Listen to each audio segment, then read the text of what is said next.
the kids that we want to be fit. You know, not every 5-star kid is a fit for us. It's like you got to have not necessarily a chip on your shoulder, but you got to have a grit to you. You have to. You have to.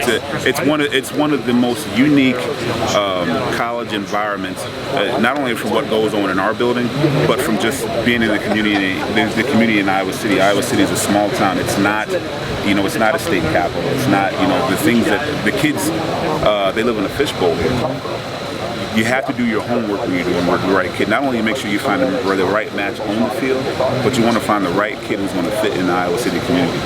And that's our job. That's what we try to do.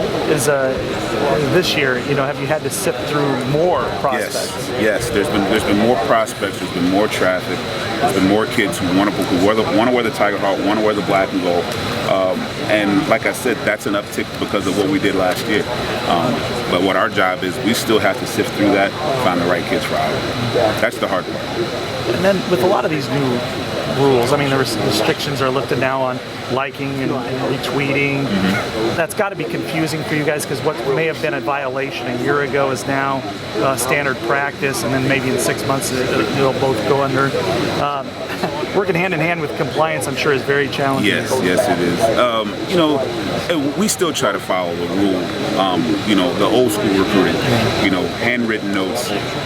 You know, getting kids to call you on the phone. I am not one to be twiddling my thumbs up and down Twitter trying to find something to like or something to retweet for a kid. If I got to do that to get his attention, not the right kid for us. But other people are. I think a prominent coach in the Big 12 retweeted, I don't want to say like 50-some times on the first day. You know. Did he do it, or did his assistant do it? I don't know. Someone under his account did it. Yeah. There you go. And so, you know, like I said, if that's what kids consider love, if that's what kids consider, you know, that this coach really cares about me, that they like me because they retweet what I put, probably not a good fit for us. Thank you so much. Mm-hmm. I appreciate it. I was going to ask you kind of on the sped up process of recruiting now, having to evaluate kids at such a young age. Mm-hmm. Talk about just kind of the trick to that, and you know, I'm sure it's different by position as well.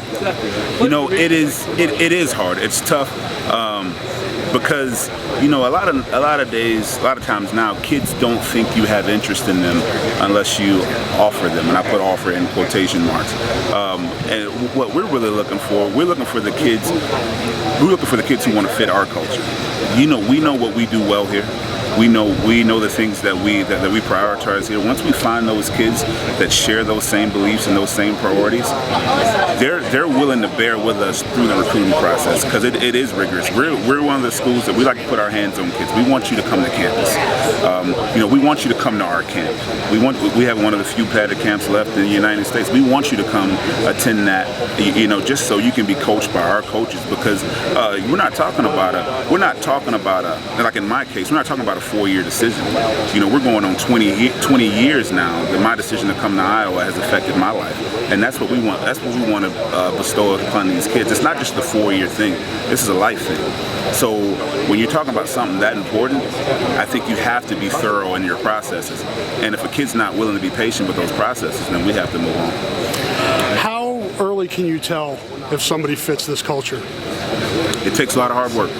It takes a lot of hard work. You know, there's some. You can't just go into the school and ask the coach, "Hey, is this kid a good kid?" Because he's probably going to say yes. Right. You know, you have to dig around. You have to, and the most important thing is to get around the kid here on our campus, and not just him, but his family. Check out his family background, his lifestyle.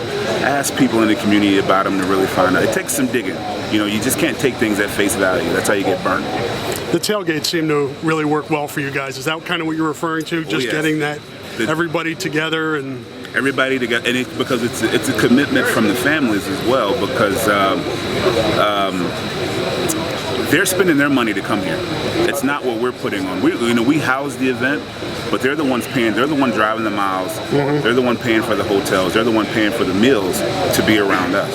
So and we don't.